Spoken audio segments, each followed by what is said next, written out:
Now, the ruh is its own kind of intellect. The brain is its own kind of intellect. And we understand that because we all have a brain and we've been using it in school or been forced to use it. So we use it all the time. And business people have to use it, doctors have to use it, lawyers have to use it. Everybody has to use their brain all the time to do these things, right? And in life you have to analyze, problem identify, find solutions. But the ruh has a different kind of intellect. We'll call it a spiritual intellect. The Quran describes the ruh's intellect as the heart. The term in the Quran for the spiritual intellect is what? The heart.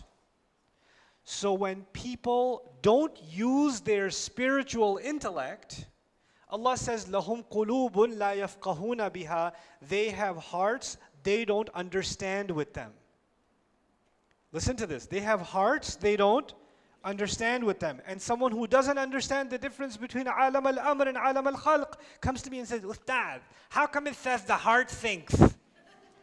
The heart doesn't think, the brain thinks. The Quran is wrong about that, biologically speaking. Yes, Sylvester, you are right about that.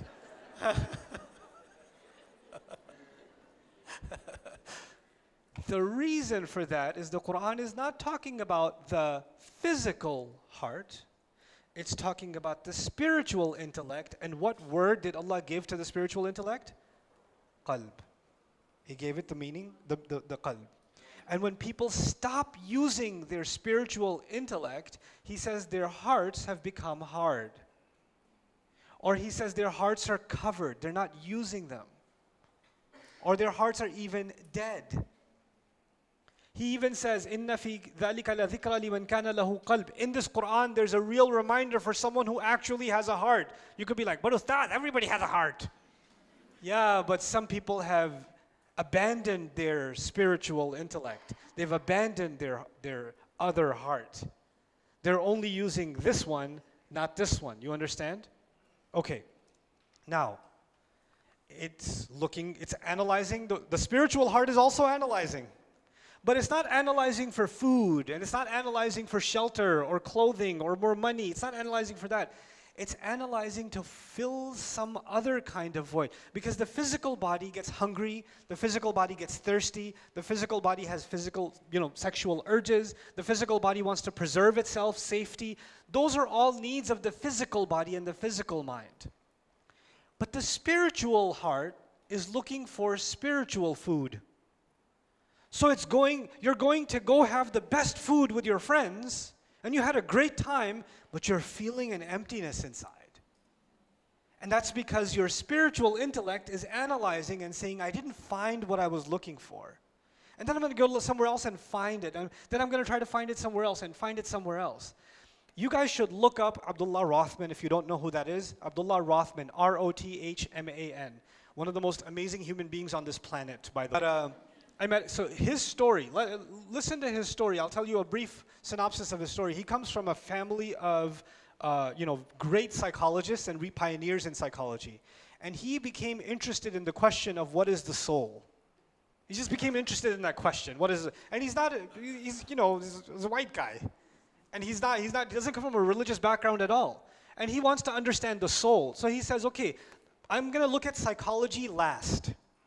I'm going to look around the world for what people say about this thing they call the soul.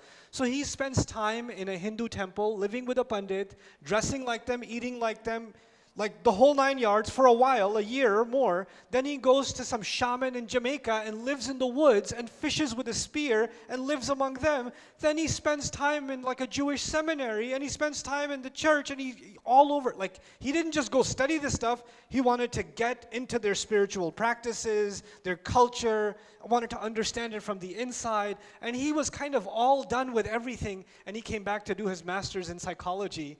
And somebody asked him, did you do Islamic psychology? You look at Islamic spirituality? He goes, really? Islam? And he started looking into it, and he says, this is it. And he took Shahada. And he's head of the Islamic psychology program at Cambridge Islamic College.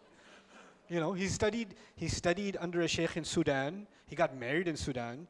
And mashallah, studied Arabic, studied psychology in depth. And just because of the analysis of the ruh, of wahi. is something inside him seeking. This is something Allah gave inside every human being. Some people are able to silence it more than others, right? But it's inside all of us.